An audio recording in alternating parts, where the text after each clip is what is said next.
award-winning Tennessee Wildcast is on the air with the latest on hunting, fishing, boating, wildlife watching, and all things outdoors. Make welcome your host, drummer and outdoor expert novice, Jason Harmon. Hello, everybody, and welcome to this edition of Tennessee Wildcast. Thanks for tuning in. Thanks for watching. Thanks for listening. Got a fun show for you today. We are at the Florida Largemouth Bass facility at Humboldt Hatchery, and this is going to be a great show. And I'm happy to have Miss Amy Spencer with me, Spencer, helping me co-host. However, I always give her two last names, but I appreciate her being here helping co-host with us today. And then we have Mr. David, Roddy, and Tom Pratt with us to talk about this facility, and it's going to be a fun show. it is. It's a neat facility. It is. It's one of a kind. Yes, it is. So I think it's going to be fun, and I'm excited to learn about this place and about what they're doing here. So I know a lot of people out there are excited about Florida largemouth bass, big bass. Big bass get people excited. Yeah, so this is what this facility is going to do. It's going to create that for a lot of lakes across the state. So it's exciting. So we're going to jump into it. First, I want to introduce everybody. I want let you introduce yourself. So let's start with Tom here, since he's next to Amy. Tom, tell us about yourself. Tell us what you do for the agency, and tell us a little bit about yourself. Well, I started here as a technician back in 2007, and promoted to a manager position in 2010, and I've been a manager here at Humboldt Fish Hatchery ever since. So leading the way here, huh? Yeah. So it's a great job. I've enjoyed every minute of it. Yeah. Well, you went to school for this, right? You wanted to be in fisheries, so I mean, you got to love what you're doing. Yeah, I've wanted to be in fisheries ever since I was 5 or 6 years old. It's something that I've always loved to do, and yeah, I've just really enjoyed it. Awesome. Well, David, tell us about yourself. What do you do for the agency? You've been with us a little while, and you've worked at a few hatcheries, and now you're out in the Nashville office, I guess now. That's right. I'm the statewide hatchery coordinator. I oversee 11 of our hatcheries, cold water and warm water. So it's constant between the hatcheries. The cold water goes throughout the year, and then warm water starts up in March, especially with this facility. So I help the hatchery managers any way possible, and I also oversee the hatchery expansion and improvement as well. But I'm here to support those guys. My job is to make sure they succeed in any way I can. Well, I know you started out working at some hatcheries and had those hands-on jobs, but now you're still hands-on helping these guys and getting them what they need, like you said. Yeah, I started as a technician in the reservoir, and then got promoted to the Springfield Hatchery. Springfield, yeah, that's right. I was up there about 23 years, and then all that experience, I'm able to help these new guys coming in. We're getting new hatchery managers coming in, so I'm able to support them as they learn the system, because each hatchery is different, just like a child. The personalities are all different. Yeah. Well, you think of the agency, you think of law enforcement, you think game wardens, but there's so many other opportunities within the agency, so many jobs out there with wildlife, fisheries, communications. We were talking about IT problems earlier. I mean, it's not just game wardens, even though that's what most people think. It's fisheries, it's wildlife, it's IT, it's license sales. Yeah, it's all kinds of stuff. Everything. Communications, what we're doing here, getting the word out and all that fun stuff. So yeah, it's crazy. The agency's an awesome place to work. But so let's jump in. I was supposed to give us a little background history on this facility. I know a lot of people don't understand or know about this facility at all. So I mean, as an officer, I didn't even know we had it, and I was a couple counties over and didn't even, it was here for years before I even knew about it. So explain why we have this facility. Well, the Florida Bass stocking program goes back to 2000. 2000 to 2014, we were stocking Chickamauga Reservoir, and we only needed 300,000 fry. We needed about 175,000 fingerlings, so we were getting them from Florida and then mainly in Texas. And the funny thing is, early on, we were getting them shipped FedEx. and I remember FedEx pulling into the hatchery, and the fish boxes were standing up like this between the driver. And they were 2 days late, and I just kind of dumped them in the raceway because they were already dead. So we were able to get our pilot, Barbara Schaefer, to make that flight. Yes. And so that improved our success rate. But in 2000, So you flew them from Texas and She'd pick Florida. them up, yep. Texas to Humboldt, Springfield, Normandy. That was the 3 hatcheries back then. So in Chickamauga exploded, with the state record in 2015. Mr. Gabe Keene. Yep. And Fish Management decided to expand the project, and so we went to Florida and Louisiana and Texas to get these fry, and we knew we couldn't do that because they were mainly surplus fry. Okay. They weren't really making them for us. Wasn't the cream of the crop. Well, it was, but they weren't making them for us. Dedicated. We just got the excess. The excess. Yeah. So we knew that we had to have this. So Tom and I went to Florida, looked at the Rich Loam facility and got ideas. And the problem here is we can't do it outside. We had to build an inside facility, and this is a recirculating facility. It's the only one in the nation in Florida bass spawning. Wow. And because of our spring temps, we've got to keep this water at 72 degrees for they spawn.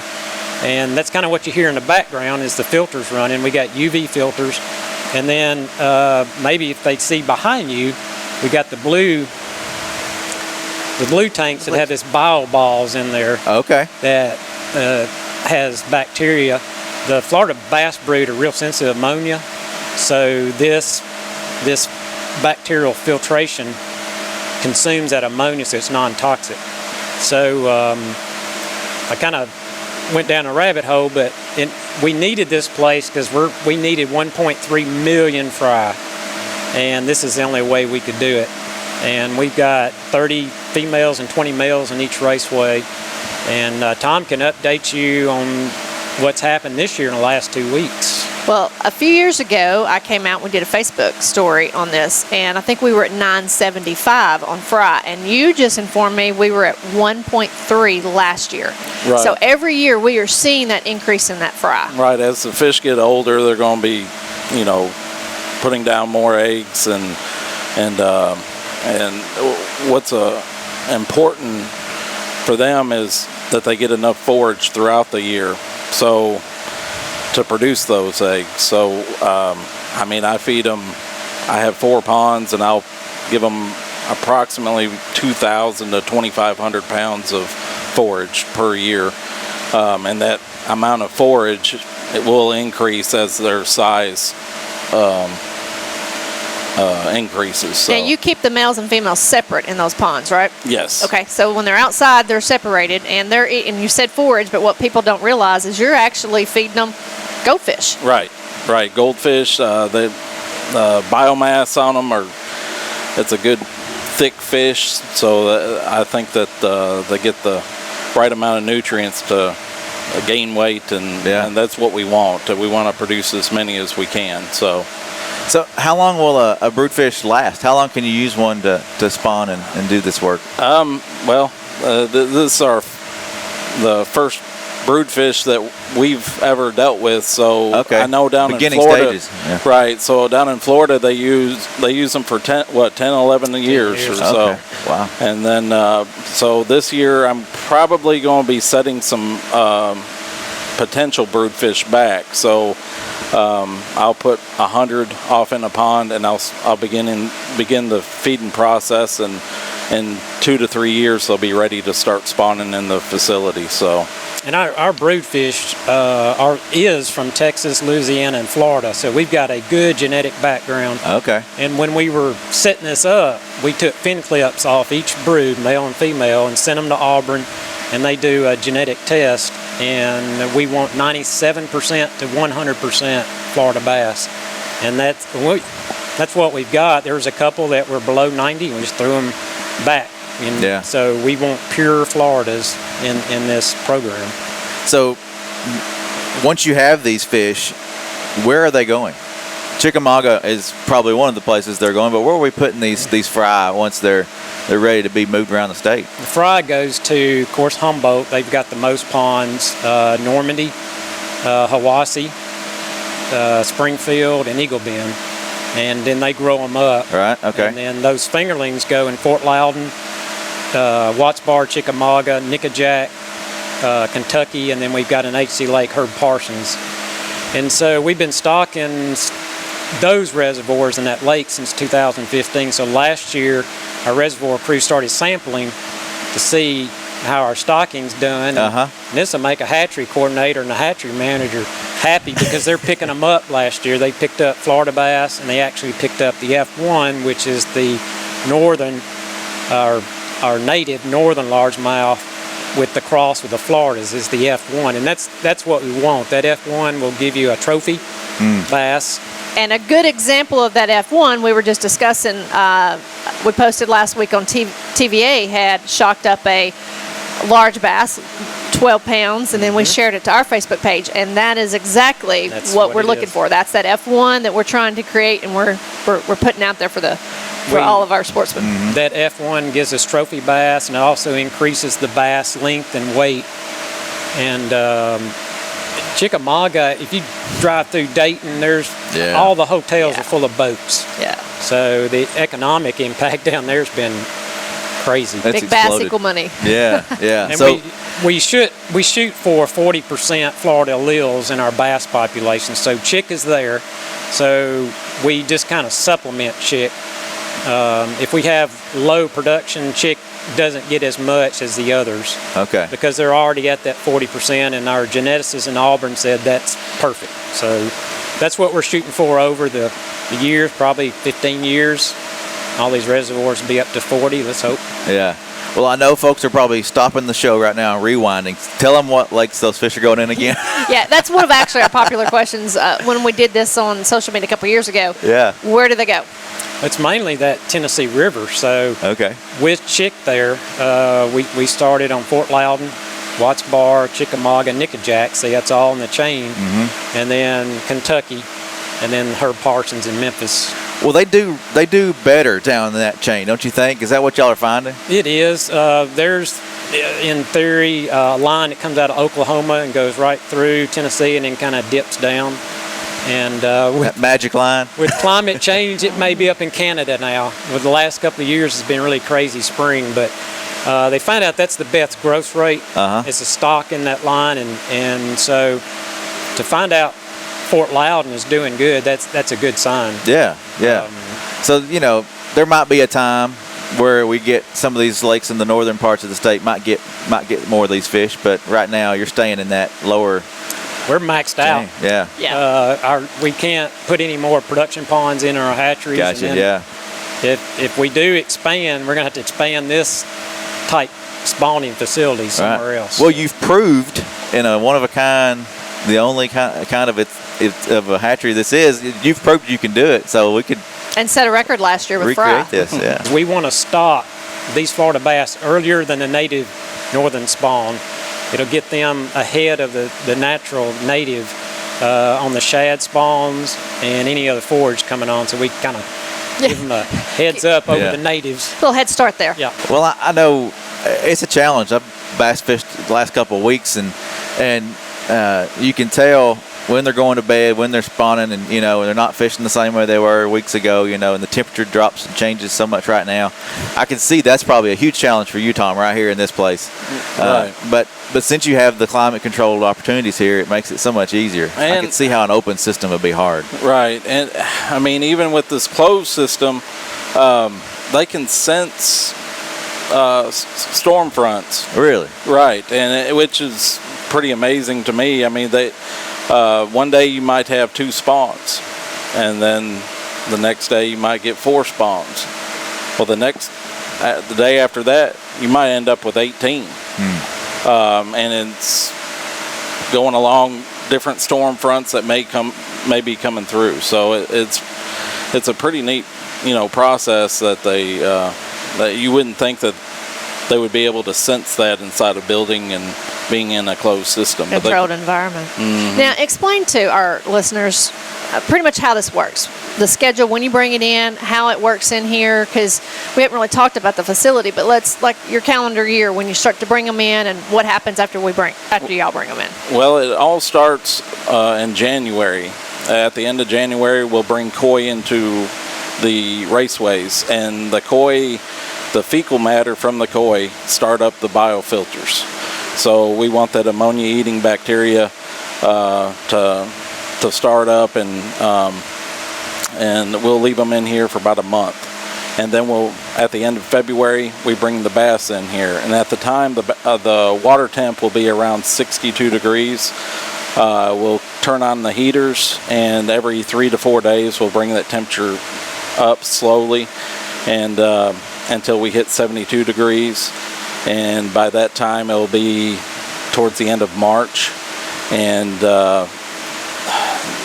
they'll end up being ready to spawn as soon as we're ready to throw down mats, in which the mats are what they spawn on. They look like grass mats. Yeah, they right. look black grass mats. Right, yeah. and as soon as we put them in the water, the males go up and find their mat. Yeah, we can see two from pair right here. And they'll end up, we'll have spawns the next day. Wow. So, and then from then on, and nobody gets a day off. We're here 7 days a week. They must work for the state. So we're here every day. I haven't had a day off in almost a month now. So talk to David. He'll get you one. Right. No, David. Everybody gets a day off when this is over with. That's right. But what y'all do next is you'll collect the mats. Right. And then explain how you take the mats and you treat them with the hydrogen peroxide and all that. So go from once y'all collect the mats over to these other tanks over here to the on the side. Right. All these mats are checked daily, and if we see a mat with eggs, we'll put them in a trough. We'll hang them there, and the hydrogen peroxide, which treats fungus, to make sure none of the eggs get any type of fungus, because they'll rampant, through there. So if you ever, and then they'll stay in that bath for about an hour, and then we'll kind of clear the trough. We'll let just water run through the trough and to get all the hydrogen peroxide out of the trough, and we'll end up they'll end up hatching in 2 days. And so it's a really quick process. Amazes me how quick it is. So what's the hatching process like? I mean, are you hands-on with that, or does it just happen on the mat? It just happens right on the mat, though. Okay. Once the mat is hanging vertically in the water, and once they hatch, they just kind of fall down to the bottom. They'll hang out on the bottom of the trough for about 5 days, and then they'll begin the swim-up process. Cool. And then they're just swimming all along the water column. So awesome. And at that point, I guess they come out of here and go to the ponds. Is that right? Right. After once they start free swimming in the trough, we'll collect them up, and we'll stock. I'll stock between 75 to 100,000 per acre of water that I have, and so and we'll keep them in there between 35 and 45 days, and then they go across to Kentucky Lake. Yeah. So you mentioned it earlier before we started the show that you were going to load some up today and take some of them to the other hatcheries, right? Right. So this is the place. This is the place that provides that for the whole state. Everybody comes here. One other thing that we've got some technology in here. We adjust the lights. These are dimmable lights, so we try to do a photo period similar to what's outside. Okay. It's got to set the mood a little bit. So when he exactly slow music. Slow music. So when he brings a brood in, they start adjusting. Right now we're kind of like sunlight. We're bright. Yeah. So at about 4 o'clock, they will dim these lights, and they're on timers. So we try to do what is a 14-hour period now. Yes. So when he brings them in, they're set at 12, and then they slowly bring that up. And they slowly bring the heat up, so we're adjusting to their. The heat is You're on. setting the mood for a while. Right. We do need some music in it. Right. I wonder how that would affect the fish. If we're struggling, we may try some berry white. And I wondered about being in here. I mean, I know you work in here every day, but people being in here, does that affect the fish? Does that affect how they spawn? Normally I don't try to walk them down the raceways throughout the day. Like what we do is outside or at the forefront of the. Gotcha. So we don't try to bother them at all. That way they don't jump off the mat, and just let them get their spawn done. Yeah, because you can kind of see when you walk down through here, Right. they'll kind of come off. But you know, that they've been there all morning on that's that probably one. a pair right there. And Yeah, we don't that- want to spook them. No, Right. they're gonna have some eggs. Yeah. Yeah, that's cool. So, temperature, light, bacteria. What's some other challenges that you see here and you have to face? Well, You know. in years past, we have had like a moisture problem in here, but last year we stuck these a ventilation system in here to draw moisture out because the humidity will get so high in here, and it's we'd have water dripping off the ceiling or whatever. But that's all. I believe we've got it all fixed. So. Well, and if you look at this facility, there are a lot of working parts between pipes and water flows, and then like in this year, did our major freeze in February mess anything up? I know it got something else, but Right. I mean, well, it didn't. Well, it affected. I believe one of our pipes on one of the UV filters. I don't know. I think as cold as it got, it kind of cracked one of the pipes, so Gotcha. we had to replace it. So Early on, when we started this, our brood was smaller, and it looked like the males had ran out of their juice, and we got a lot of fungus eggs. And now, as they're older, they're spawning more efficiently. But those first couple of years, so we got to train them. So when we bring them in out of the ponds and they see the raceways and those mats, Yeah, they're it's a whole new thing. Yeah, they're trained really when they hit these raceways what they're going to do, and that's true for the other states as well. That was one thing they were telling us. I'm sure you learned a lot from those guys. You know, they've been doing it a while. and y'all have learned a lot here just in bass behavior and then trial and error too. So Right. over the years of meeting some challenges. a lot of gray hair. It's not. I'd say it's not an easy. It's not an easy process. I mean, you know, it's. This staff Good science. is doing Yeah. a great job, because if they don't produce them, we can't go back to the other states. Yeah. And say, oh, we need some fry, because they're usually Louisiana is doing this in February. They're producing Right. because it's so warm down there. So we had a short window, and now if something happens, we can't get any more fry. So the staff has done a tremendous job in doing this. It's pretty neat to see what they've done over the few years and tweaking everything. So they've done a great job. Yeah. Do we see any addition to this years down the road? Do you think we'll increase this facility, or you think we're going to be able to produce the number that we need for our lakes?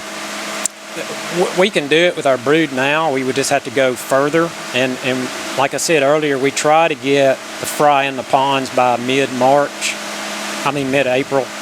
And we could go further, because these things will spawn probably in another month, didn't we? First couple of years. Yeah, they could keep going, because these bass, they're not going to. They don't lay all their eggs in one basket, so they're multiple spawners. So the female, she'll lay a third of her eggs on this day. She may come back in 3 days from now and lay another third, and then maybe finish off. I mean, she can, spawn up to 3 times. Wow. So it's not like a catfish. Catfish, they put all their eggs in one basket, and if something happens to those eggs, they're not going. There's no more. So, but yeah, bass are multiple spawners. So, Wow. Or I guess you could say they put a third of their eggs in one mat. right. And also, for some reason, they won't hit the mat; they'll hit the concrete. Oh, so right. that we probably got more spawns than what we're actually pulling out. Right. Really? Yeah, because sometimes you'll see fry swimming around in And the ladies, you're raceways. familiar with this when you clean around the bathroom. We know how that works. Yeah. Yeah. Exactly. Well, I had another question about these the goldfish. Do y'all raise those, or do y'all get those from somewhere? Do you raise your own food for these guys? Yes. Well, in years past, we started spawning goldfish, but we found it to be more successful if we purchase the goldfish fry from a vendor. Gotcha. And they'll send us a box that has about 150,000 fry, and then we'll divide that into a couple ponds, and they get fed. Once they get of size, they'll get fed fish feed every day, and that way we can get them bigger quicker. Right. So, yeah. So, talk about your staff real quick. I know we haven't really touched on that. How many men do you have here working, and ladies here working with you, and make this happen? There's what we have 5 technicians, I think. We got Kenneth. That's I'm awesome. trying to think. Kenneth. It's 5 total employees. Right. Yeah. So 5. 4 techs. Right. They're here Every day. They're in this period, yeah. Right. We have one technician that lives here at the facility. Okay. So if there's something that comes up, I mean, he's out ready there. to respond. Right. Out there in the middle of the night. And there's, like when we're drawing down ponds, there's a guy here, if he's having an issue drawing down a pond, like he'll be out there 1 o'clock, 2 o'clock in the morning, to make sure that pond is, down at 8 o'clock that next morning for us to harvest it. So, I mean, there's a lot that people don't realize that goes behind the scenes right, of these things to make it successful. So, right. A lot of equipment to keep up, a lot of all that stuff too, I'm sure. You know, Yeah, so I mean, there's everybody's unique in their own way. So and remember, when you're buying those hunting and fishing license, you're help paying for this. Right. You're help putting it back into our waterways, and people just really don't realize what we really do behind the scenes. This is all fishery money right here. Yeah. A lot of hard work, a lot of good experience, a lot of good and a smart lot of people. good employees, because you can't. Yeah, they're you can't extremely hard workers. You can't have somebody let you down. Yes, they're very reliable. And it's amazing what some of our folks can do. You know, you may be trained in fisheries, but they're great welders, they're great plumbers, they're great. Important. They're jack of all trades. You're doing plumbing work, you're doing collecting eggs, you're doing it all. Yes. Yeah. Well, Tom and David, I appreciate you guys, being a part of this show, allowing us to come in here and shoot from the facility so folks can see it. It's awesome. And no, we don't let people in here for that reason, because we don't want the fish to get disturbed, because we don't want people walking up and down the raceway. So before you ask, can we come tour the facility? No, we really don't let tourists in here. Right. So. It's a biosecurity as well. Right. There are some hatcheries when COVID lifts, you can go visit and check those out, but not this one. But anyway, we're going to do another show on the property here soon, Davy Crockett Lake. So come by and check that out. You can fish out there. So we'll do a show about that. And guys, I appreciate you. Appreciate you letting us come in. And I know folks will appreciate this show. Appreciate this information. Thank y'all for coming. Thank you. Thank you, Amy. No problem. Thank you for watching. Thank you for tuning in and listening. We'll see you next time. Thanks for tuning in. Stay connected with TWRA by visiting our website at tnwildlife.org and follow us on Facebook, Twitter, and Instagram. Hey, it's all about Tennessee wildlife.